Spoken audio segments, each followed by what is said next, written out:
नमस्कार साथियों, सरोकार के डिजिटल प्लेटफॉर्म पर आप सभी का हार्दिक स्वागत है। आज अपन रीट मेंस 2025 के अंदर आने वाले सब्जेक्ट आईसीटी के बारे में कुछ चर्चा करेंगे और उसमें अपन उसके जो प्रीवियस ईयर क्वेश्चन है, पिछली भर्तियों के अंदर आए हुए क्वेश्चन और अपने जो टॉप मोस्ट एमसीक्यूज है उसके बारे में चर्चा करने वाले। इसमें रीट भर्ती के अंदर लेवल फर्स्ट और सेकेंड में 5 क्वेश्चन कंप्यूटर से रिलेटेड आने वाले फॉर 10 नंबर, 10 मार्क्स के लिए अपने 5 क्वेश्चन आने वाले हैं। उसमें सिलेबस आपके सामने है। सूचना प्रौद्योगिकी का आधार, उसके उपकरण, अनुप्रयोग और उस पर उसका सामाजिक प्रभाव। अपन आज इस वीडियो के अंदर चर्चा करने वाले बहुत सारे क्वेश्चन जो पिछली भर्तियों के अंदर आए हुए हैं और कुछ एमसीक्यूज है जो टॉप मोस्ट है उसको यहाँ पर बनाया गया है। अपने इस वीडियो के अंदर पहला क्वेश्चन अपन लेते हैं। माइक्रोसॉफ्ट एक्सेल 2019 के अंदर फॉर्मूला का क्या काम है। एक फॉर्मूला दिया हुआ है माइक्रोसॉफ्ट एक्सेल। आपके टॉपिक के अंदर सब्जेक्ट है एमएस ऑफिस। सिलेबस में आपके टॉपिक है एमएस ऑफिस। एमएस ऑफिस एक एप्लीकेशन सॉफ्टवेयर का बंडल है जिसके अंदर बहुत सारे एप्लीकेशन है, वो अलग अलग कार्यों के लिए बनाए गए। इसमें आपके 3 जो बंडल है एप्लीकेशन आपके सिलेबस में है, वर्ड्स, एक्सेल और पीपीटी। ये 3 एप्लीकेशन सॉफ्टवेयर आपके सिलेबस के अंदर है। इससे रिलेटेड क्वेश्चन आपको इस भर्ती के अंदर पूछे जाने वाले हैं। 1 या 2 प्रश्न इन टॉपिक्स में से आने वाले हैं। 1 या 2 प्रश्न पिछली भर्तियों में भी आए हुए। ट्रेंड है इस बात का कि इस टॉपिक से 1 से 2 सवाल आने वाले हैं। माइक्रोसॉफ्ट वर्ड, एक्सेल और पीपीटी। अब वर्ड के बारे में आपको जानकारी के लिए बता दूं तो वर्ड जो ऐप है उसके अंदर डॉक्यूमेंट से रिलेटेड काम किया जाता है। इसमें documents, official letter, notes writing, book writing इसके अंदर की जाती है।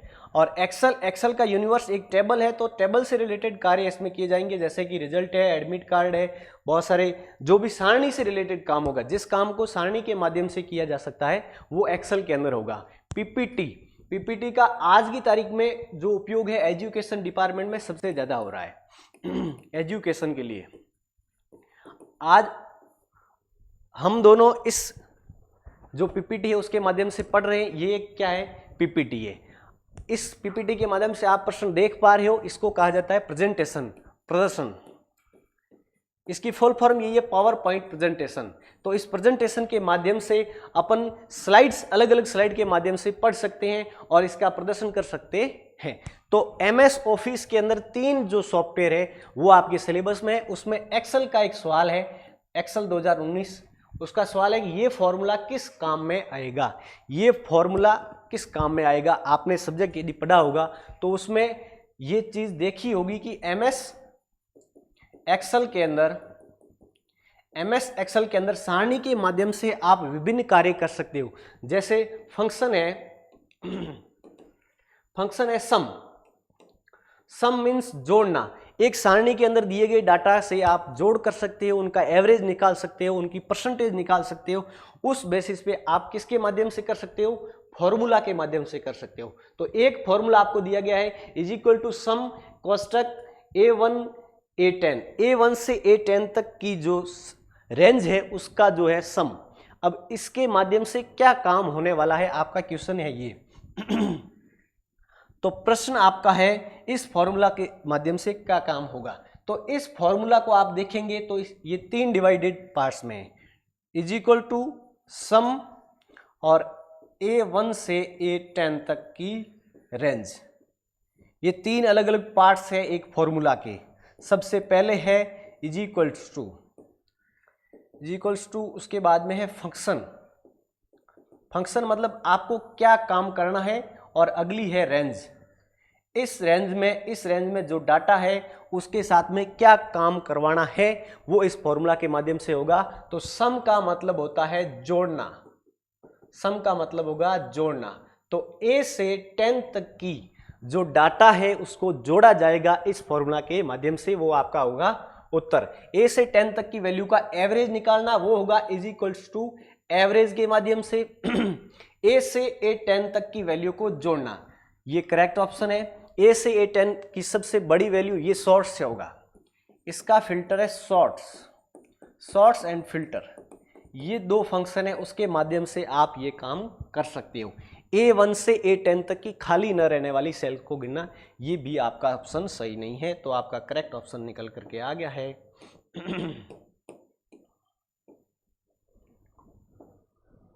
A1 से A10 की वैल्यू को जोड़ना, A1 से A10 तक की वैल्यू को जोड़ना आपका करेक्ट उत्तर है। क्वेश्चन नंबर 2, MS वर्ड में control plus is equal to key का प्रयोग किया जाता है।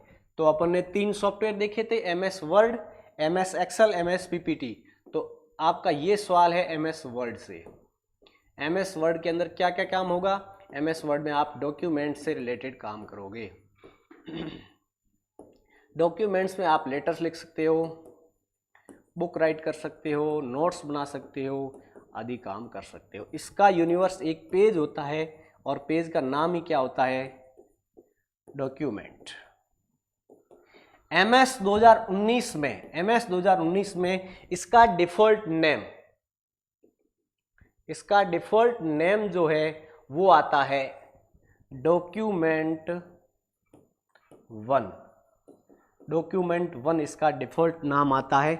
इस फाइल का, MS वर्ड की एक फाइल जो पहले से बनकर के आएगी, न्यू फाइल होगी, उसमें अपन काम करने वाले हैं, उसका पहले से नाम क्या होगा? डॉक्यूमेंट 1। और ये फाइल जो सेव होगी, ये फाइल जब सेव होगी तो उसका एक्सटेंशन क्या होगा? एक्सटेंशन होगा .docx, ये इसका होगा एक्सटेंशन। ये दो नए सवाल है।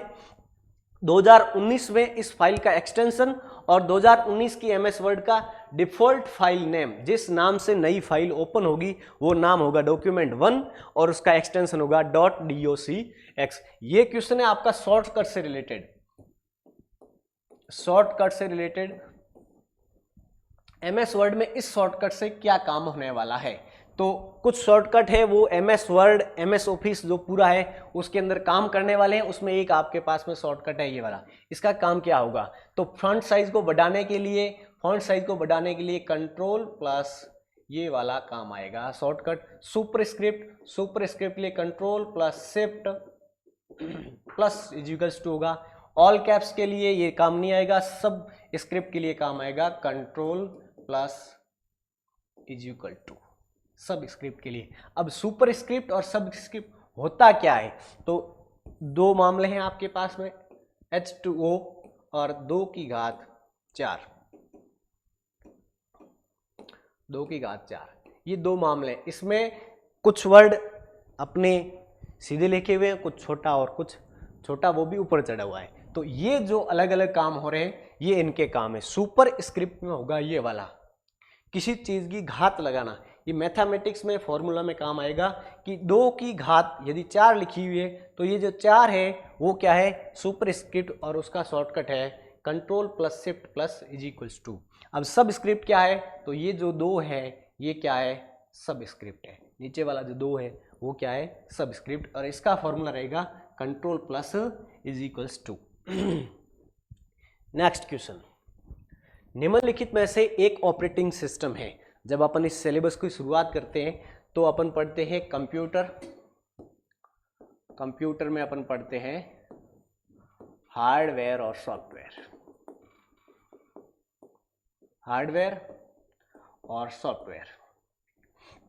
हार्डवेयर में अपन पढ़ते हैं आउटपुट प्लस इनपुट डिवाइसेस। अपना क्वेश्चन ऑपरेटिंग सिस्टम, तो जो सॉफ्टवेयर है उसको अपन 2 भागों में बांटते हैं। एक होता है ऑपरेटिंग सिस्टम और एक होता है एप्लीकेशन सॉफ्टवेयर। जो ऑपरेटिंग सिस्टम है उसको बोलते हैं सिस्टम सॉफ्टवेयर और एप्लीकेशन सॉफ्टवेयर को एप्लीकेशन सॉफ्टवेयर बोलते हैं। अब कंप्यूटर के सॉफ्टवेयर के पार्ट्स का एक भाग है ऑपरेटिंग सिस्टम सॉफ्टवेयर और एप्लीकेशन सॉफ्टवेयर। ये होता क्या है? तो कंप्यूटर जब बनाया जाता है तो उसके अंदर उस सिस्टम को रन करने के लिए एक सॉफ्टवेयर डाला जाएगा, वो क्या होगा? System software. पहले से आप जब मोबाइल लेते हो तो मोबाइल में भी बहुत सारे जो ऐप्स है वो पहले से इंस्टॉल रहते हैं। कंप्यूटर में आप जब कंप्यूटर लेते हो तो कुछ जो ऐप्स है वो पहले से रन करवाने के लिए पहले से उपलब्ध होते हैं, तो वो जो होंगे वो सिस्टम सॉफ्टवेयर होंगे। जो बाद में अपन जो काम करने वाले हैं उस काम को रन करने के लिए कौन से सॉफ्टवेयर पहले से होंगे? System software. और वो भी क्या कहलाएंगे? ऑपरेटिंग सॉफ्टवेयर, और एप्लीकेशन सॉफ्टवेयर है अनुप्रयोग सॉफ्टवेयर। अनुप्रयोग मतलब अपने काम के आधार पर अपन इसको इंस्टॉल और अनइंस्टॉल कर सकते हैं। अपना जो काम है, जैसे कि अपने को लिखना है कुछ या डॉक्यूमेंट बनाना है, तो अपन डाउनलोड करेंगे एमएस ऑफिस में अपन काम करेंगे एमएस वर्ड में। आपने को यदि टाइपिंग करनी है, किसी डॉक्यूमेंट बनाना है, तो एमएस ऑफिस डाउनलोड करेंगे, उसमें एमएस वर्ड में अपन काम करेंगे। तो एमएस ऑफिस एक एप्लीकेशन सॉफ्टवेयर बंडल है, और उसका एप्लीकेशन सॉफ्टवेयर कौन है? MS word, excel, PPT, access, one note. इस आधार पर अलग अलग आपके क्या होंगे? एप्लीकेशन सॉफ्टवेयर होंगे। तो ऑपरेटिंग सिस्टम सॉफ्टवेयर और एप्लीकेशन सॉफ्टवेयर में ये फर्क है कि ये पहले से इंस्टॉल रहेगा, और ये अपने काम के आधार पर अपन इसको क्या करेंगे? इंस्टॉल और अनइंस्टॉल करेंगे। अपना क्वेश्चन है, ऑपरेटिंग सिस्टम सॉफ्टवेयर क्या है? माइक्रोसॉफ्ट वर्ड अभी मैंने बताया, ये क्या है? एप्लीकेशन सॉफ्टवेयर है। गूगल क्रोम, ये गूगल पूरा क्या है? एप्लीकेशन सॉफ्टवेयर है। और विंडोज 10 पेंट, ये भी क्या है? Application software. अपने को भी डिजाइन बनानी होती है, तो पेंट में अपन इसमें काम करते हैं। तो विंडोज 10 अपना जो सही आंसर है, ये क्या है? ऑपरेटिंग सिस्टम सॉफ्टवेयर है। तो ऑपरेटिंग सिस्टम सॉफ्टवेयर और कौन कौन से होंगे? तो विंडोज पहले डॉस होता था, अब लिनक्स, उबंटू, आईमैक, मोबाइल में अपन कहेंगे तो एंड्रॉइड, एप्पल। इस आधार पे बहुत सारे ऐसे ऑपरेटिंग सिस्टम सॉफ्टवेयर होंगे जो पहले से प्री इंस्टॉल रहेंगे। उसके ऊपर अपने को जो काम करने हैं, तो फिर एप्लीकेशन सॉफ्टवेयर अपन इंस्टॉल करेंगे और अपने काम करेंगे। क्वेश्चन अपन अगला देखते हैं, एटीएम की फुल फॉर्म क्या है? एटीएम जिससे अपन पैसा निकालने के लिए इस्तेमाल करते हैं, रुपए निकालने के लिए एटीएम का इस्तेमाल करते हैं, और उसकी फुल फॉर्म क्या होगी? तो उसकी फुल फॉर्म होगी ऑटोमेटेड टेलर मशीन। आपको सीधी याद रखनी, ये पिछली भर्तियों के अंदर आया हुआ प्रश्न है कि एटीएम की फुल फॉर्म, तो automated teller machine. Next question, computer के माध्यम से भेजे जाने वाले संदेश कहलाते हैं। ये पिछली भर्तियों में आए हुए क्वेश्चन है। अभी एसएमएस अपन मोबाइल के माध्यम से भेजते हैं, फैक्स मोबाइल के माध्यम से, कंप्यूटर के माध्यम से, ईमेल, टेलीग्राम। तो इसका करेक्ट ऑप्शन उन्होंने माना था, वो माना था ईमेल को। कंप्यूटर के माध्यम से भेजे जाने वाले संदेश, ईमेल को उसको माना था करेक्ट ऑप्शन। ये ईमेल है, जीमेल सॉफ्टवेयर है गूगल का, उसके माध्यम से भेजी जाती है। नेक्स्ट क्वेश्चन नंबर 6, टेक्स्ट और तस्वीरों को भेजने के लिए किस उपकरण का उपयोग किया जाता है? अपने को किसी जगह पर या किसी आदमी को अपने को एसएमएस भेजने हैं या पिक्चर भेजनी है, तो किस उपकरण के माध्यम से भेजी जा सकती है? आज की तारीख में अपन देखते हैं कि मोबाइल फोन है, मोबाइल फोन इसमें ऑप्शन में नहीं है। अपन पिक्चर और एसएमएस, व्हाट्सएप है, बहुत सारे ऐसे सोशल मीडिया जो ऐप्स है उसके माध्यम से भेज सकते हैं, पर इसमें नहीं है ऑप्शन। टेली प्रिंटर, इसमें प्रिंट का काम किया जा सकता है। टेलेक्स, फैक्स, और इनमें से कोई नहीं। तो अपना सही ऑप्शन जो होगा वो होगा फैक्स। पुरानी मूवीज में आपने देखा होगा कि पुलिस स्टेशन में एक फैक्स आता है जिसमें अपराधी का होता है फोटो, तो वो पिक्चर भेजी है फैक्स के माध्यम से। तो पुराने जमाने में या अपन इन ऑप्शन के माध्यम से टेक्स्ट और तस्वीरें भेजनी है, तो किसके माध्यम से भेजेंगे? फैक्स के माध्यम से।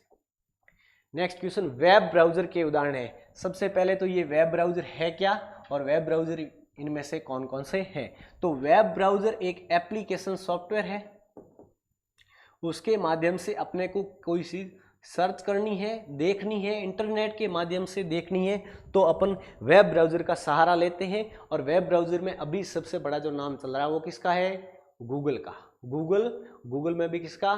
क्रोम का। गूगल क्रोम के माध्यम से वेब ब्राउजिंग अपन कर सकते हैं। इसमें से अपने को बहुत सारे उदाहरण है, बताना है कि कौन कौन से इसमें से वेब ब्राउजर है।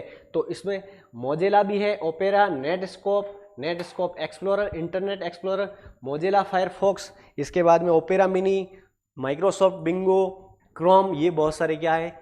वेब ब्राउजर के उदाहरण है। तो इसमें अपना सही ऑप्शन होगा ऑल ऑफ द अबव, ये सारे। इसके साथ में और आप लिखो Google Chrome, MS Bing, Opera Mini, ये और इसमें आप ऐड कर लो। उसके बाद में क्वेश्चन नंबर 8, प्राचीन काल में संदेशों का संचार कौन से माध्यम से होता था। ये क्वेश्चन पहले आया हुआ है रीट के अंदर, पिछली रीट के अंदर आया हुआ है 3rd ग्रेड के अंदर लेवल 2 में। प्राचीन काल में संदेशों का संचार किसके माध्यम से होता था। तो फैक्स प्राचीन काल में नहीं होती थी, मोबाइल भी नहीं होता था, हरकारे और टेलीफोन भी नहीं होता था। इसका अपना सही उत्तर होगा हरकारे। हरकारे है क्या। तो हरकारे संदेश वाहक को हरकारे कहा जाता था। जो संदेश ले जाता था उस आदमी को क्या कहा जाता था, हरकारे कहा जाता था। प्राचीन काल में संदेशों को ले जाने वाला संदेश वाहक क्या कहलाता था, हरकारे कहलाता था। ये कंप्यूटर में जो पेडागोजी है, शिक्षण शास्त्र है, उसमें से कुछ क्वेश्चन है जो पिछली भर्तियों में आए हुए हैं। दृश्य श्रव्य शिक्षण अधिगम सामग्री क्या है। तो सामग्रियों को कुछ डिवाइडेशन दिए गए, जैसे दृश्य, श्रव्य और बोथ, सुन भी सकता है और देख भी सकता है। ऐसे दोनों जो दृश्य होंगे, श्रव्य होंगे दृश्य के देखे जा सकने वाले, सुनने जा सकने वाले, और देखे और सुने दोनों जा सकने वाले जो डिवाइसेज होंगे उसको अपन एजुकेशन के माध्यम से उपयोग करते हैं। मोबाइल फ़ोन से, लैपटॉप, कंप्यूटर के माध्यम से अपन स्टडी करते हैं, तो वो जो काम आएगा वो काम किसमें होगा, शिक्षण अधिगम सामग्री। शिक्षण अधिगम सामग्री उसको बोला जाएगा। काम किसका होगा, शिक्षण अधिगम का। तो इसमें दृश्य सर्वे दोनों पूछा अपने को। तो रेडियो ओनली सर्वे सिस्टम है। रेडियो में देख अपन कुछ नहीं सकते।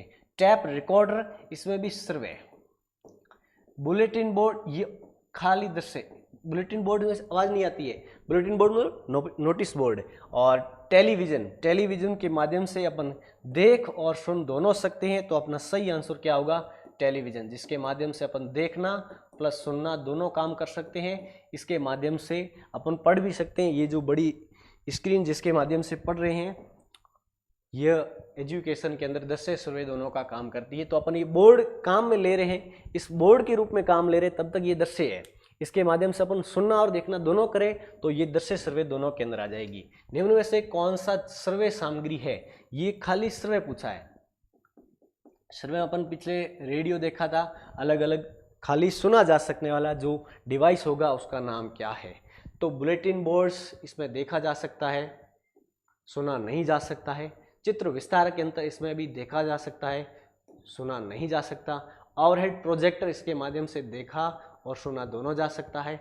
और खाली सुना पूछा है तो लिंगिया फोन नामक जो डिवाइस है इसके माध्यम से खाली सुनने का काम होगा। रेडियो की तरह ही डिवाइस है। फ़ोन, मोबाइल फ़ोन पुराने ज़माने वाले होते थे, उसमें खाली सुनने का ही काम होता था, देखने का काम नहीं होता था। तो वो वाले डिवाइस किस में होंगे, दृश्य सामग्री के अंदर।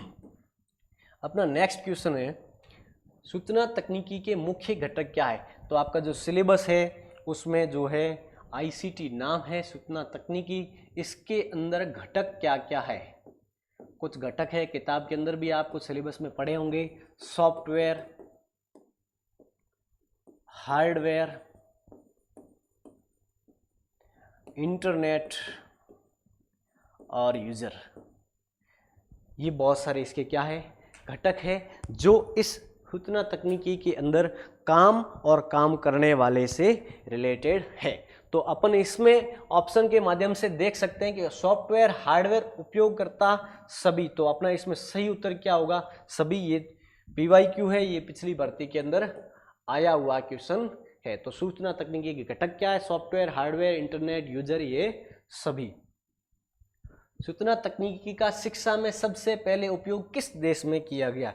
ये क्वेश्चन भी पिछली भर्तियों में आया हुआ है कि कौन सा ऐसा देश है जिसमें सबसे पहले ICT का उपयोग शिक्षा के अंदर किया गया, मतलब शिक्षा जगत के अंदर इसका सबसे पहले उपयोग किस देश में किया गया। तो इसमें आपका उत्तर होगा ब्रिटेन। ब्रिटेन देश के द्वारा इस सूचना तकनीकी का सबसे पहले उपयोग शिक्षा के क्षेत्र में किया गया था। लूमी कंप्यूटर का उदाहरण है। लूमी कंप्यूटर किसका उदाहरण है, लूमी कंप्यूटर इन दिए गए ऑप्शन में से कौन सा कंप्यूटर है। तो कंप्यूटर के कुछ प्रकार होते हैं। कंप्यूटर के कुछ प्रकार होते हैं, mini computer, laptop, laptop, PC, mobile, super computer, mini frame computer, इसके माध्यम से अपन देख सकते हैं बहुत सारी ये क्या है प्रकार है कंप्यूटर के। तो लूमी कंप्यूटर किस श्रेणी में आएगा? तो लूमी कंप्यूटर एक प्रकार का सुपर कंप्यूटर है। लूमी कंप्यूटर क्या है? एक प्रकार का सुपर कंप्यूटर है। और अपन जब बात करते हैं विश्व के सबसे सुपर कंप्यूटर की, विश्व के ये लाइनें आप इसमें ऐड कीजिए अपने नोट्स में या याद रखें। विश्व के सबसे तेज कंप्यूटर में किसी का नाम आएगा तो वो आएगा समिट। समिट जो कि यूएसए के द्वारा डेवलप है। अब भारत के रिलेटेड भारत का सबसे तेज कंप्यूटर, भारत का सबसे तेज कंप्यूटर कोई है तो वो है ऐरावत। प्राचीन ग्रंथों में अपन सुनते हैं कि भारत में देवभूमि माना जाता है और भगवान इंद्र के जो हाथी की सवारी थी उस हाथी का नाम क्या था? ऐरावत। उसके नाम पे भी हो सकता है। और ये जो है भारत का सबसे तेज कंप्यूटर है और विश्व का सबसे तेज कंप्यूटर समिट। और लूमी कंप्यूटर किसका उदाहरण है? सुपर कंप्यूटर का। इन कंप्यूटर से आप देख सकते हैं laptop, PC, mobile phone, mini frame computer, super computer, mini computer, ये बहुत सारे कंप्यूटर के उदाहरण हैं जिसके माध्यम से अपन देख सकते हैं। नेक्स्ट क्वेश्चन है क्वेश्चन नंबर 14। रेडियो तरंगे संचार के उदाहरण हैं। रेडियो तरंगों के माध्यम से संचार किसके द्वारा या किस माध्यम से किया जाता है? तो रेडियो तरंगों में अपन देखते हैं कि रेडियो के द्वारा जो सुनने का काम होता है, श्रव्य तरंगे इसमें से निकलती है, श्रव्य तरंगे इसमें से आती है। अपन देखते हैं इसकी फ्रीक्वेंसी मैच करके अपन उस चीज को सुनते थे। बेतार बिना तार का सही है। निर्देशित केवल बेस कनेक्शन नहीं, वायर्ड भी नहीं था। रेडियो पिछले जमाने अपन जानते हैं कि फ्रीक्वेंसी या बिना तार के माध्यम से उसका काम जो उसको उपयोग में लिया जाता था। तो बिना तार इसका ऑप्शन सही है। ये भी एक PYQ है जो पिछली भर्ती के अंदर आया हुआ क्वेश्चन है। कुछ टॉपिक इसमें शामिल किए हैं, कुछ टॉपिक अपन एक वीडियो और लाएंगे जिसमें जो बचे हुए टॉपिक है उनके भी क्वेश्चन अपन करेंगे। तो बहुत सारे अपन इसमें जो MS ऑफिस है, इंटरनेट है, तो एक दो टॉपिक इसके अंदर है, एक दो टॉपिक का एक और वीडियो लाएंगे, उसके अंदर अपन उसको सॉल्व करेंगे। तो MS वर्ड में कितने तरह के या कितने प्रकार के रूलर होते हैं? तो MS ऑफिस जब अपन खोलेंगे, MS वर्ड जब अपन खोलेंगे तो उसमें अपन देखेंगे कि उसका यूनिवर्स एक डॉक्यूमेंट है या एक पेज है, अपन कह सकते हैं। एक पेज है या डॉक्यूमेंट है, इसको बोला जाता है डॉक्यूमेंट। इसका डिफॉल्ट नाम मैंने बताया था document1, इसका एक्सटेंशन होगा .docx। ये 2003 के बाद है, इसको आप याद रखोगे। इस साइड में और इस साइड में दो इसी पंक्तियां होगी, उसके ऊपर अपने लिखा हुआ होगा कुछ अंकन। इसको बोला जाता है रूलर। इसको क्या बोला जाता है? रूलर। ये अपने को निर्देशित करती है कि अपन कहाँ कहाँ काम कर रहे हैं। ये हॉरिजॉन्टल और वर्टिकल दो प्रकार से होती है। तो रूलर कितनी होगी? दो होगी, हॉरिजॉन्टली और वर्टिकली। इसमें अपने को बताएगी ये अपन कहाँ कहाँ काम कर रहे हैं, कहाँ का अपना काम चल रहा है। तो वर्ड में जो रूलर होगी या MS ऑफिस पूरे में रूलर होगी वो कितनी होगी? दो होगी, हॉरिजॉन्टल और वर्टिकल, दो दिशाओं के अंदर होगी। क्वेश्चन नंबर 16, ये कंप्यूटर के काम से रिलेटेड है। ये भी प्रश्न आया हुआ है, कंप्यूटर का काम कैसे होगा, उसमें मेमोरी के बीच में संबंध क्या होगा? तो कैश मेमोरी का संबंध किन दो चीजों के बीच में होगा? आपको ऑप्शन के माध्यम से करेक्ट जवाब देना है कि कैश मेमोरी के माध्यम से किन दो चीजों के बीच में काम होने वाला है या बफरिंग होने वाली है। तो डेस्क और मॉनिटर, आप इसमें ध्यान रखें कि मॉनिटर कुछ भी काम करने वाला नहीं है। मॉनिटर के अंदर कोई काम नहीं होने वाला है। कंप्यूटर में काम जो होने वाला है वो एक ही चीज में होने वाला है, CPU, सेंट्रल प्रोसेसिंग यूनिट। जो भी प्रोसेसिंग होने वाली है वो CPU के अंदर होने वाली है। मॉनिटर खाली देखने का काम करेगा, जो काम हो रहा है उसको अपन उसके अंदर देख सकते हैं। CPU, मुख्य मेमोरी, पेन ड्राइव, ALU इसमें भी नहीं होगा। ROM और मॉनिटर के बीच में भी कोई कार्य नहीं होगा। कैश मेमोरी CPU मतलब जो प्रोसेसिंग यूनिट है, और मुख्य memory hard disk second memory है, उसके बीच में काम करने वाली जो मेमोरी होगी वो कौन सी मेमोरी होगी? कैश मेमोरी होगी। ये क्षणिक है, इसमें ऑटो डिलीट होने की क्षमता होती है। क्वेश्चन नंबर 17, इंटरनेट से कंप्यूटर किसी फाइल को सेव करने को क्या कहते हैं? अपने एक टॉपिक है सिलेबस में इंटरनेट। कंप्यूटर जब आईसीटी के अंदर सिलेबस पढ़ते हो तो टॉपिक है इंटरनेट, इंटरनेट का यूजेज। तो इंटरनेट का यूज किस तरीके से हो सकता है? तो पहला उससे काम होगा ब्राउजिंग, कोई चीज सर्च करना और उसको देखना। उसके बाद में काम होगा डाउनलोडिंग, अपने को कोई चीज सेव करनी है तो वो कौन सी होगी? डाउनलोडिंग। तीसरा होगा अपलोडिंग। चौथा होगा आपकी कमर्शियल,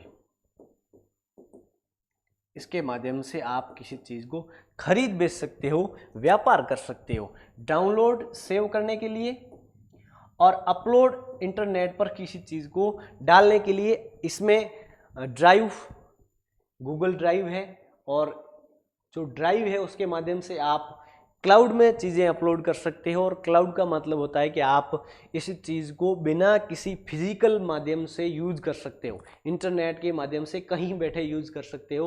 वो कौन सी मेमोरी होगी? ड्राइव, या उसको बोलेंगे इंटरनेट क्लाउड। तो इंटरनेट क्लाउड पर अपलोडिंग मतलब उसके ऊपर भेजने के लिए, और डाउनलोड मतलब उसको सेव करने के लिए। आपको क्वेश्चन पूछा है सेव करने के लिए, तो इसका सही उत्तर होगा डाउनलोडिंग। उसकी डाउनलोडिंग, फाइल को किसी चीज़ को सेव करनी है तो वो डाउनलोडिंग होगी।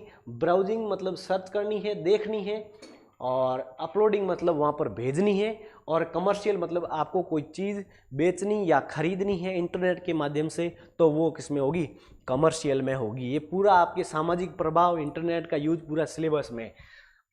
इसके प्रश्न आगे आने वाले हैं और कम प्रश्न होंगे तो अगली पीडीएफ में या अगली क्लास में अपन उसको जोड़ेंगे। किसी पेज पर बाय डिफॉल्ट हेडर या फुटर प्रिंट होते हैं। एमएस ऑफिस, आप ध्यान दे के चलो कि एमएस ऑफिस में से 2 प्रश्न आने वाले ही हैं, क्योंकि कंप्यूटर का उपयोग है जो आपके सिलेबस है उसमें ये सबसे महत्वपूर्ण है। सारे क्वेश्चन इसके इर्द गिर्द घूमते हैं। तो एमएस ऑफिस में होने वाले काम से रिलेटेड बहुत सारे, जैसे वर्ड, एक्सेल और पीपीटी, ये 3 आपको याद रखने हैं। 2 क्वेश्चन आपको सही करवाएगा ही करेगा। इसमें इसकी जो यूनिवर्स है, जो काम होने वाले हैं, और दूसरा जो है शॉर्टकट। 2 मेथड है इसके क्वेश्चन के। तो इसमें आपको पूछा है कि जो बाय डिफॉल्ट हेडर और फुटर होगा, कोई भी पेज हो, इसमें आप अब तीनों का पेज ले लो। इसमें यूनिवर्स एक पेज होता है, इसमें एक सारणी होती है, टेबल होती है, और इसमें एक यूनिवर्स स्लाइड होती है। तो इस स्लाइड, पेज या टेबल का अपन हेडर या फुटर डालेंगे। हेडर या फुटर सबसे जो पहले ऊपर छपने वाली चीज होती है वो होती है हेडर, और सबसे नीचे जो छपेगी वो क्या होती है? फुटर। हेड और फुट, सिर सबसे ऊपर है और पांव सबसे नीचे। तो ये हेडर और फुटर में छपने वाली चीजें जो होगी वो होगी हेडर और फुटर का कंटेंट। अब आपको पूछा क्या है कि बाय डिफॉल्ट हेडर और फुटर कहाँ होंगे? तो ये जो चीज है, एक बार आपने हेडर और फुटर डाल दिया पहले पेज पर, तो संपूर्ण फाइल के संपूर्ण पेजेस पर आपका ये काम करेगा।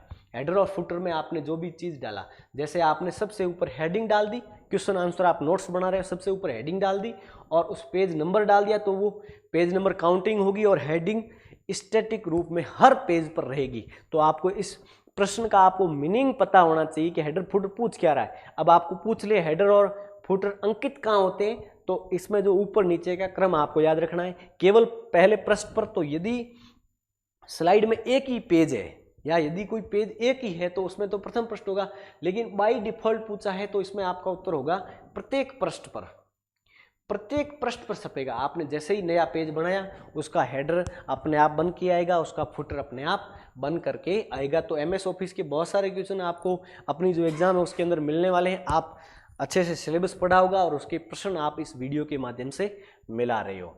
गैर कानूनी प्रतिलिपि और सॉफ्टवेयर का वितरण क्या कहलाता है? अब आप जब कंप्यूटर का उपयोग करते हो उसके माध्यम से बहुत सारे काम करते हो और फिर आप देखते हो कि किसी ने आपकी काम की चोरी कर ली, गैर कानूनी रूप से आपका काम चुरा लिया, तो उस चीज को बोलेंगे क्या? स्क्रिप्टिंग। स्क्रिप्टिंग मतलब पहले से तैयार डाटा उसके ऊपर अपन काम करेंगे, तो ये चुराने वाली चीज नहीं हुई। स्क्यूइंग, वाटर फायरफॉल और सॉफ्टवेयर पायरेसी। तो इसका जो सही उत्तर होगा वो होगा पायरेसी।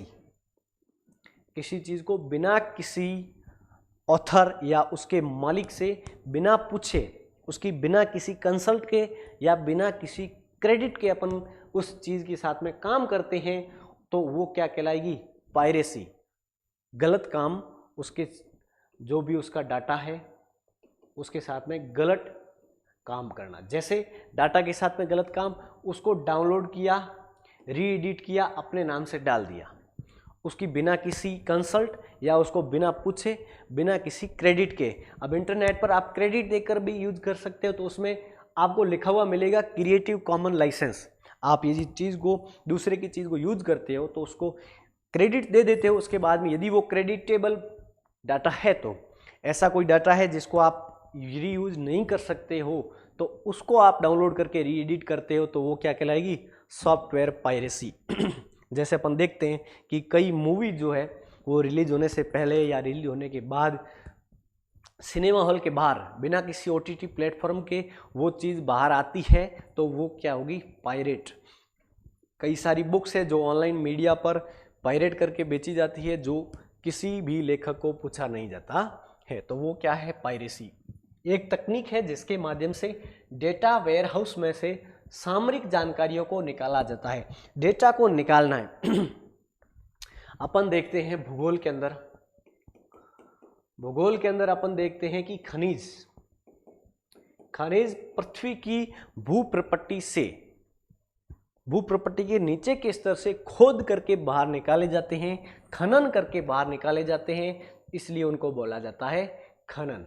खनिज, खनन को इंग्लिश में बोलते हैं माइनिंग। आप इस प्रश्न को इस तरीके से याद रखोगे कि डाटा को डाटा के वेयर हाउस से निकालना है। ये आप उसको इस तरीके से देखोगे कि भूगोल में भूप्रपट्टी के नीचे से किसी पदार्थ को, किसी अयस्क को, खनिज को निकालना है, उसको बोलते हैं माइनिंग या खनन। तो इसमें भी आपको सही ऑप्शन आप जब याद रखोगे तो याद रखोगे डाटा की माइनिंग। आप कई बार देखोगे वेयर हाउस में से निकालना, वेयर हाउसिंग, आप उस सिस्टम को, आप उस ऑप्शन को गलत कर बैठोगे। आप इसमें ये इस तरीके से याद रखोगे कि डेटा वेयर हाउस में से डेटा को निकालना है तो उसकी करनी पड़ेगी माइनिंग या खनन। तो डाटा माइनिंग इसका सही उत्तर हो जाएगा। क्वेश्चन नंबर 21, जब आप अपने वर्क स्टेशन से जाते हैं तो आप अपने कंप्यूटर को लॉग ऑफ क्यों करते हो? आप जानकारी जब अपने कंप्यूटर पे काम कर रहे हो, उसके बाद में आप चाहते हो कि आप यदि इस कंप्यूटर को छोड़ करके अन्य काम करने के लिए जाते हो, तब आप मानते हो कि आपको कंप्यूटर लॉग ऑफ करके जाना चाहिए। ये क्यों जाना चाहिए? ये क्वेश्चन आया हुआ है जिसमें कोई आपकी फाइलें, पासवर्ड वगैरह चुरा सकता है। ये बात हो सकती है, आप लॉग इन रख करके यदि आप जाते हो और दूसरा कोई आएगा, वो पासवर्ड, फाइलें वगैरह चुरा सकता है। परफॉर्मेंस को बेहतर बनाने के लिए लॉग ऑफ करना जरूरी है, ऐसा कुछ चीज़ नहीं है। परफॉर्मेंस को बढ़ाने के लिए कंप्यूटर की जो कैपेसिटी है वो बढ़ानी पड़ेगी, उसकी रैम रोम बढ़ानी पड़ेगी, उसकी परफॉर्मेंस के आधार पर, अपने काम के आधार पर उसको सेट करना पड़ेगा। ये लॉग इन लॉग ऑफ करना इसके ऊपर रिलेटेड नहीं है। जाने से पहले लॉग ऑफ करना एक जरूरी है। ऐसा भी कुछ कहीं भी नहीं लिखा हुआ है कि लॉग ऑफ किए बगैर आप चले गए कंप्यूटर डिलीट हो जाएंगे अपने आप डाटा, ऐसा भी कुछ नहीं होता है, ज़रूरी भी नहीं है। और रेगुलर लॉग ऑफ करना एक अच्छी आदत है, ये भी कुछ नहीं है। तो इसका उत्तर जो आपका सही होगा वो होगा, कोई आपकी फाइलें और पासवर्ड वगैरह चुरा सकता है। आपकी यदि लॉगिन पड़ी है कंप्यूटर के अंदर और आप छोड़ करके चले जाते हो तो आप देखते हो कि आपका जो डाटा है वो कोई दूसरा चुरा सकता है। तो नेक्स्ट क्वेश्चन अपना है, चीज़ें खरीदने और बेचने के लिए इस्तेमाल होने वाली वेबसाइट किस कैटेगरी में आती है? तो पिछले मैंने क्वेश्चन में बताया था कि इंटरनेट का जब अपन उपयोग करते हैं तो इंटरनेट के माध्यम से अपन कई सारी चीज़ें करते हैं, ब्राउजिंग करते हैं, डाउनलोडिंग करते हैं, अपलोडिंग करते हैं और कमर्शियल काम में भी उपयोग करते हैं। इंटरनेट के रूप में, इंटरटेनमेंट के रूप में भी अपन उपयोग करते हैं, जिसमें कई सारे OTT प्लेटफॉर्म, कई सारे सोशल मीडिया नेटवर्किंग के ऐप्स हैं, उनके इंटरनेट के माध्यम से चलाया जाता है। अब इंटरनेट के माध्यम से जब खरीदने और बेचने के लिए अपन किसी वेबसाइट का काम करेंगे तो वो होगा ई कॉमर्सिंग। ई कॉमर्स, इंटरनेट व्यापार। ई कॉमर्सिंग क्या होगा? इसका सही उत्तर होगा, ई कॉमर्स से अपन जो कोई भी चीज़ खरीदना या बेचना है वेबसाइट के माध्यम से काम में लेते हैं। उन वेबसाइट की कैटेगरी क्या होगी? तो उन वेबसाइट की कैटेगरी होगी, इंटरनेट साइट नहीं है सोशल मीडिया भी नहीं है, सर्च इंजन भी नहीं है, और क्या है, ई कॉमर्स साइट्स है। इसके माध्यम से अपन किसी चीज़ को खरीद या बेच सकते हैं। एक टेक्स्ट से दूसरे टेक्स्ट में फॉर्मेटिंग कॉपी करने के लिए किस फीचर का इस्तेमाल किया जाता है? तो आप जब वर्ड में काम करोगे तो कई सारे टेक्स्ट लिखोगे, इस टेक्स्ट पर आप उसकी फॉर्मेटिंग में आप देखो, फॉर्मेटिंग बहुत सारा काम है। उसका फॉन्ट है, सबसे पहले उसका लेते हैं अपन फॉन्ट। फॉन्ट क्या है? लिपि या लिखने का तरीका, ठीक है। उसके बाद में उसका कलर होता है, उसकी बोल्डनेस होती है, उसका इटैलिक होता है, उसकी अंडरलाइनिंग होती है, उसकी जो भी इसके साथ में अपन ये सारी चीज़ें करेंगे वो क्या कहलाएगी? एक फॉर्मेटिंग एक टेक्स्ट की। जैसे ये टेक्स्ट लिखे हुए हैं बहुत सारे, एक ये टेक्स्ट लिखा हुआ है, एक ये लिखा हुआ है, एक ये लिखा हुआ है, एक ये लिखा हुआ है, ये अलग अलग कलर, अलग अलग फॉन्ट साइज, अलग अलग बोल्डनेस के साथ में लिखे हुए हैं। तो इसकी क्या है? फॉर्मेटिंग। एक फॉर्मेटिंग को अपन दूसरे फॉर्मेट पर ले जाना है तो एमएस ऑफिस में अपन जब होम टैब देखते हैं, होम टैब के अंदर अपन पहला ग्रुपिंग देखते हैं फॉर्मेट पेंटिंग, उसमें होता है format painter. Format painter format painter एक ग्रुप के अंदर मौजूद रहता है, उस ग्रुप का नाम होता है क्लिप बोर्ड। क्लिप बोर्ड के अंदर 3 ऐसी चीजें होती है। सबसे पहला होता है पेस्ट, कट, कॉपी और फॉर्मेट पेंटर। इसके नीचे लिखा हुआ क्या होता है? Format painter. तो इन माध्यमों के द्वारा अपन बहुत सारे इस डाटा के साथ में काम कर सकते हैं। आपने को पूछा है फॉर्मेटिंग को कॉपी करनी है तो वो होगी फॉर्मेट पेंटर के माध्यम से। तो ये आप याद रखोगे, बहुत सारे टैब्स है, बहुत सारे ग्रुप है एमएस ऑफिस के अंदर। होम टैब, पहले file, home, insert, data analysis, reference, view, बहुत सारे पिक्चर व्यू, पिक्चर की फॉर्मेटिंग, उसके बाद में उसमें आ जाते हो तो एनिमेशन, पावर पॉइंट के अंदर एनिमेशन, स्लाइड शो, ये बहुत सारे टैब्स हैं, उनमें बहुत सारे काम होने वाले हैं। तो पहला जो ग्रुप है, ग्रुप के अंदर बहुत सारे काम हैं और एक काम आपको सिलेबस के अंदर पूछा है क्वेश्चन के अंदर कि फॉर्मेट पेंटर क्या काम कर सकता है। तो फॉर्मेट पेंटर एक टेक्स्ट से दूसरे टेक्स्ट पर उसकी फॉर्मेटिंग को कॉपी पेस्ट कर सकता है। कुछ बातें हैं जैसे कट, कॉपी और पेस्ट, ये कंप्यूटर की नॉर्मल जो काम है उसमें बहुत सारा ये काम आता है। इसके शॉर्टकट्स हैं बहुत सारे, इन कामों के शॉर्टकट्स हैं अपने अपने। जैसे XCV, जब आप कंप्यूटर में कीबोर्ड देखते हो तो कीबोर्ड में ये तीनों चीज़ें एक साथ लिखी हुई होती है और एक की होती है कंट्रोल, और कंट्रोल के साथ जब अपन X दबाएंगे, जब C दबाएंगे और जब V दिखाएंगे तो क्या काम होने वाले हैं? Cut, copy, paste. कट मतलब उस जगह से वो निकल जाएगा और कॉपी मतलब उसकी एक अलग प्रतिलिपि कॉपी बन जाएगी, और पेस्ट मतलब उसको वहाँ पर डाल दिया जाएगा। यदि वो कॉपी किया गया है, यदि वो कॉपी और कट दोनों किया गया है, कट किया गया है, तो उन चीज़ों को पेस्ट करके उस फाइल के अंदर डाल दिया जाएगा, पेस्ट कर दिया जाएगा। इसके शॉर्टकट्स आप इसको लिख दीजिए X, C और V। ये क्वेश्चन आ गया 2019 में। दस्तावेजों को सहेजने के लिए डिफ़ॉल्ट फाइल स्वरूप क्या है? तो डिफ़ॉल्ट फाइल एक्सटेंशन है क्या? तो आपको मैंने पहले बताया था कि MS वर्ड का डिफ़ॉल्ट फाइल जो होगा .docx, ये कहीं आपको मिल जाएगा, और बाकी वालों के भी मैं यहाँ पर बता देता हूँ आपको। .doc ये 2003 से पहले था, इसको भी याद रखोगे।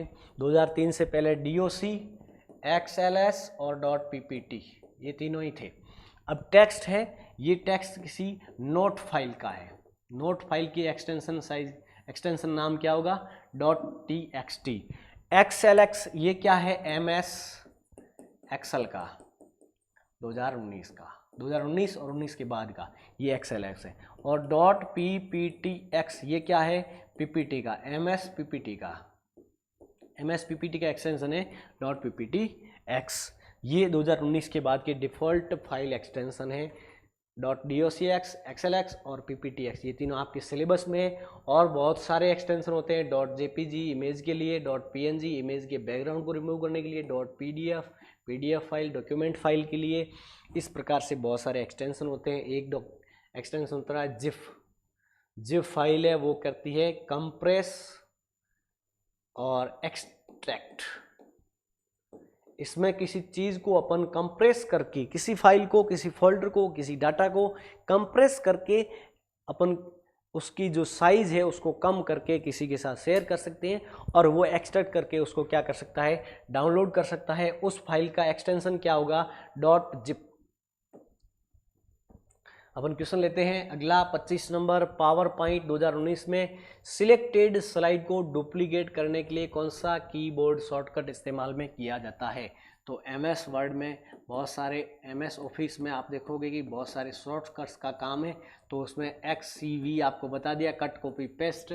उसके बाद में आप देखोगे सेलेक्ट, ऑल सेलेक्ट, कई ऐसी चीज़ें हैं जो काम करेगी कंट्रोल के साथ में। तो Ctrl+A ऑल सेलेक्ट के लिए काम आएगा।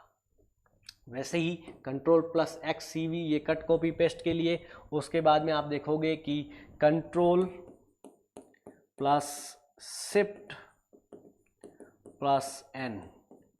ये चीज़ें होंगी आपका नया फोल्डर बनाने के लिए। ये क्वेश्चन भी पूछा गया है कि नए फोल्डर के लिए कौन सा शॉर्टकट काम में आता है। तो Ctrl+Shift+N, कुछ अपने जो पिछले क्वेश्चन है उसके अंदर देखे थे शॉर्टकट्स। एक शॉर्टकट इसमें पूछा है कि डुप्लीकेट करने के लिए। तो डुप्लीकेट करने के लिए आप यूज करोगे Ctrl+D का। किसी चीज़ को डुप्लीकेट करनी है तो Ctrl+D का। इसके साथ में आप बहुत सारे लिखिए, Ctrl+F फाइंड करने के लिए, Ctrl+H फाइंड एंड रिप्लेस करने के लिए। ये कंट्रोल के साथ बहुत सारे इसमें शॉर्टकट होंगे, वो इसमें काम करने वाले हैं। तो इसका सही उत्तर हो जाएगा Ctrl+D। Next question 26। ICT का फुल फॉर्म है, आपका जो सिलेबस है उसका पूरा रूप क्या है, उसकी फुल फॉर्म क्या है, तो आपको ये पता होनी चाहिए। आप इस चीज़ का एग्ज़ाम देने वाले हो, आपके सिलेबस में है। तो इंफॉर्मेशन एंड कम्युनिकेशन टेक्नोलॉजी। तो टेक्नोलॉजी के माध्यम से इंफॉर्मेशन और कम्युनिकेशन कैसे किया जाएगा, कंप्यूटर के माध्यम से किया जाएगा। इसलिए अपन बोलते हैं कंप्यूटर अपने सिलेबस में, पर सिलेबस क्या है अपना, information and communication technology. USB का क्या तात्पर्य है। USB, आप कई चीज़ें ऐसे देखते हो कंप्यूटर में। कंप्यूटर में आप देखते हो एक मॉनिटर लगा हुआ है, ठीक है, एक कीबोर्ड लगा हुआ है, एक माउस लगा हुआ है और एक सेंट्रल प्रोसेसिंग यूनिट है, कुछ स्पीकर है, स्पीकर के बाद में कुछ प्रिंटर है। ये सारी चीज़ें आपस में जुड़ी हुई होती है सेंट्रल प्रोसेसिंग यूनिट से। और जुड़ी हुई किसके माध्यम से होती है, केबल्स के माध्यम से। केबल या वायरलेस सिस्टम से जुड़ी हुई होगी। ये क्या है, केबल है। ये केबल नहीं होगा तो क्या होगा, वायरलेस सिस्टम, वाईफाई या वायरलेस सिस्टम से जुड़ा हुआ होगा। तो यदि ये केबल के माध्यम से जुड़ी हुई होगी तो इसमें जो कनेक्टर फाइल होगा जिसके अंदर से कनेक्शन दिया जाएगा केबल का, तो उस कनेक्शन केबल जो पोर्ट होगा उसका एक प्रकार है USB, जिसके माध्यम से, केबल के माध्यम से एक डिवाइस CPU के द्वारा जुड़ा हुआ होता है। इसमें केबल जब जिस जगह लगती है और जिस जगह से डाटा की केबल शुरू होती है उसको क्या बोला जाता है, पोर्ट। इसको बोला जाएगा पोर्ट। एक पोर्ट का प्रकार है USB। इसमें मैंने बहुत सारे पोर्ट्स आपके लिए लेके आया हूं कि इन पोर्ट्स में केबल्स डाल करके आप क्या कर सकते हो, कनेक्टिविटी ला सकते हो। HDMI, VGA, USB, internet, USB-C, audio, serial cable, ये बहुत सारे किसके प्रकार हैं, ये पोर्ट्स के प्रकार हैं। इनके माध्यम से केबल यहाँ लगेगी और किससे जुड़ेगा, CPU से, या कनेक्शन आप देख सकते हैं अपने मोबाइल को चार्ज लगाते हो USB-C से लगाते हो। इथरनेट है इथरनेट आप सीधा याद रखो इंटरनेट। इथरनेट इंटरनेट केबल है, उसका USB पोर्ट ये होगा। USB-A, आपको USB अभी बताया था, USB-A ये केबल के लिए। VGA, इसमें आपको जो भी उस आपका जो डाटा है CPU से मॉनिटर तक भेजने के लिए। ये भी HDMI, CPU से मॉनिटर तक आपका डाटा भेजने के लिए। ये ऑडियो फाइल है, इसमें आप ईयरफोन ऐड करने के लिए, ईयरफोन नीचे वाला ईयरफोन और ऊपर वाला माइक के लिए। सीरियल केबल ये इसका जो है VGA का सामने वाला रूप है, आप देख सकते हो। ये बहुत सारे पोर्ट्स है, इसके माध्यम से केबल कनेक्ट होती है, केबल जुड़ती है CPU से, CPU जुड़ता है अलग अलग डिवाइसेस से और होता है प्रोसेसिंग के बाद में। ये सारे क्या हैं, एक बात आपको बता दूं, हार्डवेयर और सॉफ्टवेयर में अपन सॉफ्टवेयर की जानकारी ले ली थी। कुछ हार्डवेयर में अपन देखते हैं इनपुट और आउटपुट, ये अलग अलग डिवाइसेज है जो केबल के माध्यम से जुड़े हुए होंगे। तो इनपुट वाला जो होगा वो डाटा की इंफॉर्मेशन को इन देगा, CPU के अंदर भेजेगा, CPU के अंदर भेजेगा, और जो आउटपुट होगा वो CPU बाहर की ओर भेजेगा, वो इन डिवाइसेस को मिलेगा। तो ये डिवाइसेस होंगे आउटपुट डिवाइसेस। तो बहुत सारे ऐसे डिवाइसेज है जो इनपुट और आउटपुट के रूप में काम करते हैं। ये इनके काम पर इनका नाम पड़ा हुआ है कि CPU से पहले CPU को जो इनपुट देने वाले हैं वो इनपुट डिवाइस, CPU जिनको आउटपुट देने वाला है वो डिवाइसेज कैसे होंगे आउटपुट डिवाइसेज। तो कुछ बहुत सारे इसमें उदाहरण आप देख लो, जैसे इनपुट में अपन देखते हैं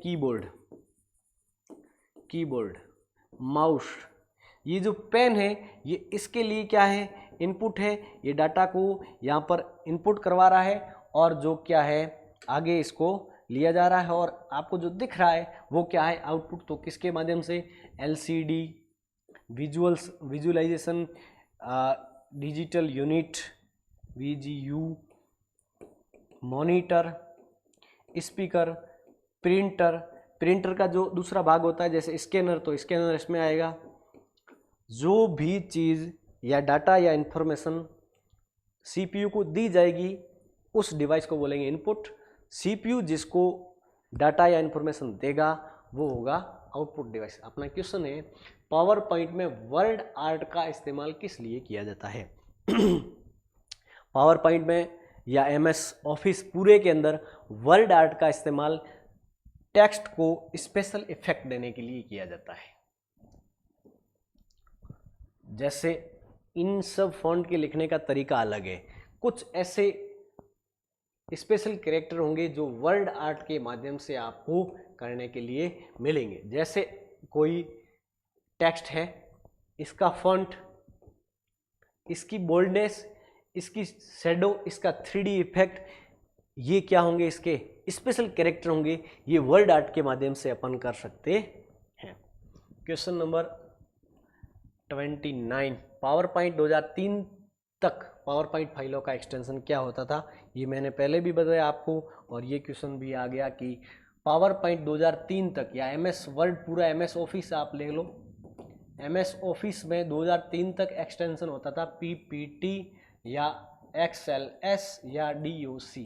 इसमें पीछे X नहीं होता था, और अब जो है इसके पीछे X लगाया जाता है 2003 के बाद में। तो इसमें PPTX, XLX और DOCX ये उसके बाद के हैं, और उसके पहले के जो है वो है PPT, DOC और XLX। ये क्या है इनके पहले के, और ये है आपके 2019 के ताज़ा तरीन, और ये है उनके पहले के। ये क्वेश्चन भी पहले आया हुआ है। और आप देखोगे अगला क्वेश्चन, एक्सेल में कोई भी फॉर्मूला हमेशा शुरू किससे होता है, तो आपने पहला प्रश्न अपना था कि एक फॉर्मूले के माध्यम से अपन ने सम ज्ञात किया था एक रेंज का A1 से A10 तक। फॉर्मूला स्टार्ट किससे होगा, =2 से, और उसके बाद में क्या होगा फंक्शन, और ये क्या होगी रेंज। तो फॉर्मूले की शुरुआत किससे होगी, =2 से। तो आपका ऑप्शन नंबर होगा 3 राइट। बराबर के निशान से एक फॉर्मूला स्टार्ट होगा, और फंक्शन के बाद में उसकी रेंज, उस रेंज के अंदर जो भी काम अपने को फंक्शन करवाना है और वो फंक्शन किया जाएगा। और ये जो स्पेशल इफेक्ट है फॉर्मूला जो है, फॉर्मूला एक्सेल का स्पेशल है। एक्सेल के अंदर फॉर्मूला काम करेगा। चार्ट है, ग्राफ है, ये एक्सेल के माध्यम से उसका जो परसेंटेज डिस्ट्रीब्यूशन निकालना है, चार्ट है, ग्राफ बनाना है, उस डाटा के माध्यम से, उस सारणी के माध्यम से। जब आप MS एक्सेल खोलते हो तो MS एक्सेल का एक यूनिवर्स होता है टेबल।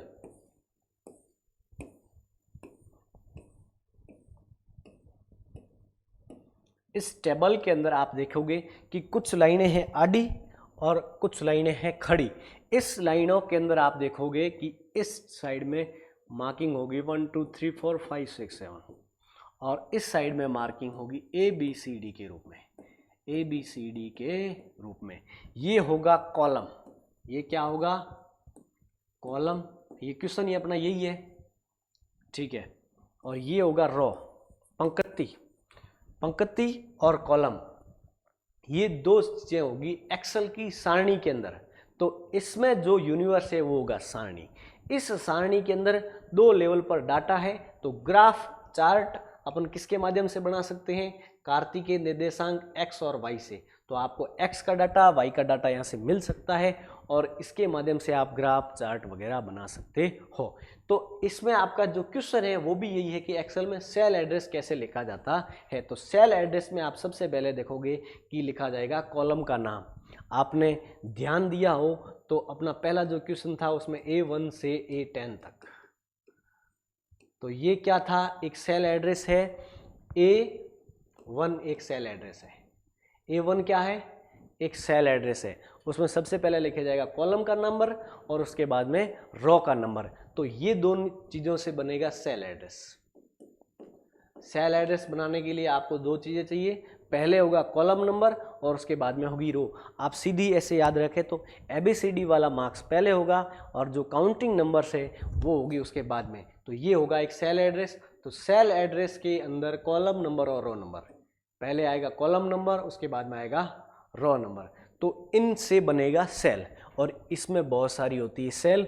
सेल के अंदर बढ़ता है डाटा, सेल के अंदर क्या होता है डाटा। इस डाटा के साथ में अपन कुछ चीज़ें कर सकते हैं जैसे formula, filter, chart, graph, sort, ये सारी चीज़ें इस सेल में उपस्थित डाटा के साथ में कर सकते हैं। ये एक्सेल की अपनी क्या है, खुद की विशेषताएं हैं। From which tab are headers and footer added, किस टैब के माध्यम से हेडर और फुटर अपन ऐड कर सकते हैं। अपना क्वेश्चन पहले आया था हेडर और फुटर किस पेज पर होंगे, तो एवरी पेज। एक बार हेडर फुटर लगाया तो प्रत्येक पृष्ठ पर होंगे, उसका सही उत्तर ये था अपने। और इनको किसके माध्यम से जोड़ा जाता है, तो उस समय अपने डिस्कस किया था कि होम टैब के बाद में एक टैब आता है इंसर्ट। इंसर्ट मतलब किसी चीज़ को अपन इन करना इस सारणी के अंदर। यदि यूनिवर्स उसका डॉक्यूमेंट है, सारणी है, स्लाइड है, ये तीनों के लिए है। MS ऑफिस तीनों में होता है, MS ऑफिस में तीनों जो सॉफ्टवेयर है तीनों में होता है। तो इस इंसर्ट के माध्यम से अपन बहुत सारी चीज़ें इंसर्ट कर सकते हैं। उसमें एक भी है हेडर और फुटर। तो हेडर और फुटर इसके माध्यम से ऐड किए जा सकते हैं। किसके माध्यम से, इसमें अपन MS ऑफिस में हैं तो अपन टेबल इंसर्ट कर सकते हैं। इसमें अपन पूरी ऑफिस के अंदर है तो इसमें अपन स्मार्ट आर्ट ऐड कर सकते हैं, इमेज ऐड कर सकते हैं, चार्ट ऐड कर सकते हैं। उसके बाद में अपन इसमें स्क्रीनशॉट ऐड कर सकते हैं। ये सारी चीज़ें ऐड कर सकते हैं उस फाइल, उस सारणी, उस स्लाइड, ये तीनों मैं चीज़ें साथ में ही बोल रहा हूँ क्योंकि आपके MS ऑफिस में तीन ही जो एप्लीकेशन सॉफ्टवेयर है वो सिलेबस में है। तो तीनों की जो भी सारणी विशेषताएं वो साथ में ही बोल रहा हूँ। पेज, सारणी और स्लाइड तीनों के अंदर ये चीज़ें इंसर्ट कर सकते हैं। उस टैब का नाम क्या है, इंसर्ट। तो अपना क्वेश्चन है उसका सही उत्तर होगा इंसर्ट टैब के माध्यम से अपन क्या ऐड कर सकते हैं, header, footer, smart art, screenshot, 3D art, image, chart, screenshot, ये ऐड कर सकते हैं। क्वेश्चन नंबर 33, एक्सेल में डेटा को ग्राफिकली दिखाने के लिए किसका उपयोग किया जाता है। आपको मैंने अभी बताया कि एक टेबल है वो एक्सेल का इन्वर्स है। एक्सेल का इन्वर्स क्या है, एक टेबल। एक सारणी पहले से बनी हुई आएगी। एक चीज़ और याद आ गई, इसके साथ में आप ऐड कर देना कि इस सारणी का एक्सटेंशन क्या होगा, ये, और इसका डिफ़ॉल्ट नेम होगा बुक वन। ये याद रखें, ये अभी तक एग्जाम्स में पूछा नहीं गया है और ये अब पूछा जा सकता है आगे, क्योंकि डॉक्यूमेंट 1 बहुत सारी एग्जाम जैसे पिछली CET है उसके अंदर पूछा गया था। तो ये इसका डिफ़ॉल्ट नेम है किसका, एक्सेल का, MS एक्सेल। ये विशेषताएं किसकी है, MS एक्सेल में ये जो है उसका एक्सटेंशन नेम है, ये इसका डिफ़ॉल्ट नेम है बुक 1। ये एक वर्कबुक है, ये एक स्प्रेडशीट है, इसके नाम है वर्कबुक, स्प्रेडशीट, ये इसके बहुत सारे नाम हैं। इसको इस नामों से पुकारा जाता है क्योंकि इसमें ये सारे काम होने वाले सीट है। इसमें मैंने बताया कि रो और कॉलम दो होते हैं, वो कॉलम है ये रो है। तो आप एक सेल एड्रेस बनाया था अपन ने, एक सेल बनाई थी, इस सेल को क्या बोलेंगे, इसको बोलेंगे सेल, और इसका एड्रेस क्या होगा, तो इसका एड्रेस होगा B3। आपको पूछा जा सकता है कि एक पंक्ति में 4 नंबर पर बैठे हुए और कॉलम संख्या D का सेल नेम क्या होगा, तो इसका नाम होगा D4। इसका नाम क्या होगा, D4, कॉलम नंबर पहले और रो नंबर उसके बाद में। तो एक्सेल में ये जो डाटा है इसको अपन ग्राफिकली रूप में दिखा सकते हैं, काम कर सकते हैं इससे साथ में। इसके साथ मैंने आपको बताया था function, sort, filter, formula, chart, table, graph, इसके माध्यम से बना सकते हैं। तो इसको ग्राफिकली दिखाने के लिए या अपन उसको अच्छे रूप में दिखाने के लिए किसका उपयोग करेंगे, चार्ट का। चार्ट में आपको बताता हूँ इस प्रकार से, चार्ट में आप उसका परसेंटेज डिस्ट्रीब्यूशन कर सकते हैं, उसमें परसेंटेज डिस्ट्रीब्यूशन, इसके माध्यम से आप दिखा सकते हो, ग्राफिकली दिखा सकते हो कि कितने परसेंटेज क्या है। अब पाई चार्ट है, ये आपको बना के दिखाएं तो ये आप देखोगे कि ये एक पाई चार्ट है, इसमें 75% है और ये 25% है।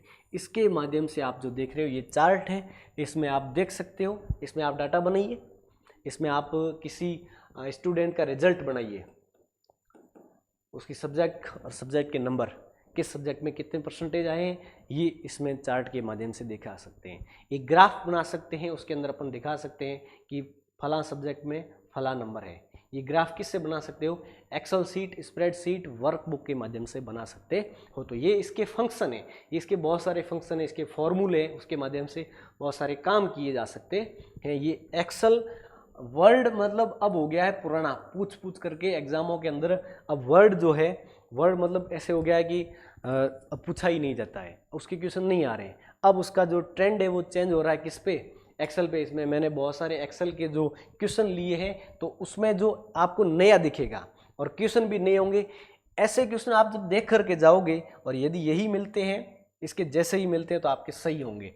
एक्सेल में पाई चार्ट का इस्तेमाल किया जाता है, ये पिछला ही क्वेश्चन है अपने, इसमें क्या कर सकते हैं, परसेंटेज डिस्ट्रीब्यूशन कर सकते हैं। लाइन ग्राफ अपन ग्राफ के माध्यम से दिखाएंगे, कंपैरिजन अपन फिल्टर, सॉर्ट के माध्यम से करेंगे, रेंज कैलकुलेशन अपन करेंगे, एवरेज है, करेक्शन है, एवरेज और सम है। कैलकुलेशन किसके माध्यम से की जाती है, MS एक्सेल में। आप वर्ड के अंदर जाओगे फिर आप करनी चाहोगे कैलकुलेशन, वहाँ पर नहीं होगी, क्योंकि इसमें जो ग्राफिकली डाटा है, इसमें एक्सेल सीट है, उसमें आपने जैसे भरा, जैसे रमेश, स्टूडेंट नेम है रमेश, उसके बाद आपने बहुत सारे सब्जेक्ट भरे, उसके नंबर भरे, जैसे 11, 20, 23, ये उसके नंबर है। तो उसको अपन ग्राफ चार्ट के माध्यम से दिखा सकते हैं, उसका डिस्ट्रीब्यूशन, उसकी ग्राफिकली उसको दिखा सकते हैं। जैसे एक ये लिखा हुआ है और एक ये आ जाए कि रमेश की परसेंटेज है 100, उसमें से उसके जो है फिजिक्स में इतने आए, केमिस्ट्री में इतने आए, हिंदी में इतने आए और इंग्लिश में इतने आए। तो ये जो ग्राफिकली दिखाया जाता है वो किसे, पाई चार्ट के माध्यम से दिखाया जाता है। इस स्लाइड का अपना लास्ट क्वेश्चन, इसमें 35 क्वेश्चन लाए, अगले वीडियो के अंदर यही 35 क्वेश्चन सीरीज आएगी। और जो टॉपिक पीछे रह गए हैं, जैसे इंटरनेट का यूज में 1-2 सवाल आए थे, इंटरनेट है, उसका जो प्रोसेसिंग यूनिट है, उसके सवाल जो होंगे, जो आपको एग्जाम से नज़दीक वे में, जैसे आज है उसके बाद में कल जब आएंगे, तो वो होंगे प्रोसेसिंग यूनिट के भूलने वाले सवाल होंगे, आपको एग्जाम के नज़दीक बता दिए जाएंगे, फिर आपको याद रहेंगे। 1-2 दिन याद रखना आपको। तो पावर पॉइंट में एनिमेशन का इस्तेमाल किया जाता है। पावर पॉइंट में एनिमेशन का इस्तेमाल किया जाता है और कहाँ होता है एनिमेशन का इस्तेमाल किया जाएगा। आप स्लाइड से, पावर पॉइंट का एक यूनिवर्स होगा स्लाइड, उसका इसे